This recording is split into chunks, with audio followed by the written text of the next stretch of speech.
Shalom Bapak Ibu Saudara-saudari yang kekasih dimanapun kita berada pada hari ini. Biarlah kiranya berkat Tuhan tetap mengalir bagi kita senantiasa, mengiring setiap langkah kita di setiap kelemahan kita. Firman Tuhan yang akan saya bagikan kepada Bapak Ibu Saudara-saudari yang kekasih, yaitu dari Yesaya 26 ayat 3. Di sini dikatakan, yang hatinya teguh kau jagai dengan damai sejahtera, sebab kepadamulah ia percaya. Berbicara tentang kepercayaan, berbicara tentang keteguhan hati, itu berbicara tentang iman kita, kepercayaan kita kepada Tuhan. Seberapa persenkah kita, bagaimanakah kita memperlakukan Tuhan dalam setiap keseharian kita. Kadangkala ketika kita melihat banyak orang, ketika kita melihat zaman sekarang, banyak orang yang hanya mengandalkan Tuhan ketika dia mengalami kesesakan. Tetapi yang menjadi pertanyaannya, ketika kita mengalami kelimpahan, apakah kita tetap bersyukur kepada Tuhan? Apakah kita tetap mengingat Tuhan akan setiap kebaikan Tuhan? Jadi berkat Tuhan ini bukan hanya berbicara tentang kelimpahan, bukan hanya berbicara tentang kekayaan, tetapi ini berbicara tentang kesehatan. Itu juga berkat yang luar biasa yang kita alami dari Tuhan. Jadi ketika kita berbicara tentang keteguhan hati, ini berbicara tentang kepercayaan kita juga kepada Tuhan. Poin yang pertama yang akan saya bagikan kepada Bapak Ibu Saudara-saudari, bagaimana supaya hati kita teguh di dalam Tuhan. Yang pertama, jangan tawar hati. Jangan tawar hati ini berbicara tentang kelemahan, itu berbicara tentang perlakuan kita kepada Tuhan. Maka di ayat di dalam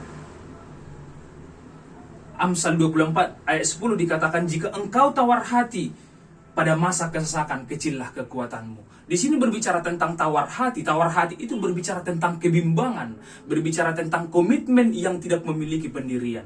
Berarti kita tidak teguh di dalam Tuhan. Kita percaya kepada Tuhan tetapi hanya setengah-setengah. Makanya itulah dikatakan jangan tawar hati. Mengapa dikatakan jangan tawar hati? Supaya jangan kecil kekuatanmu di masa kesesakan. Artinya ketika kita mengalami pergumulan, ketika kita mengalami permasalahan, hal yang pertama, kepada siapakah kita mengadu? Apakah kepada Tuhan atau kepada dunia? Dan ketika kita mengadu kepada dunia, maka kekecewaan yang akan kita alami. Tetapi hal yang sesungguhnya, sebagai orang percaya yang percaya kepada Tuhan, maka ketika kita mengalami kesesakan, hal yang pertama kita mengadu kepada Tuhan. Supaya apa? Supaya Tuhan memberikan kekuatan. Bahkan di luar batas kemampuan kita akan Tuhan berikan kepada kita. Dan yang kedua, yaitu kita menyadari siapa kita. Menyadari diri siapa kita ini artinya kita menyadari dari mana kita berasal. Maka Tuhan berkata di dalam 2 Korintus ayat 12 dikatakan, tetapi jawab Tuhan kepadaku, cukupkanlah kasih karuniaku bagimu, sebab justru dalam kelemahanlah kuasaku menjadi sempurna. Sebab itu terlebih suka aku bermegah atas kelemahanku, supaya kuasa Kristus turun menaungi aku. Artinya di situ bahwa di dalam setiap kelemahan kita menyadari bahwa tujuan Tuhan menciptakan kita adalah untuk memuliakan nama Tuhan.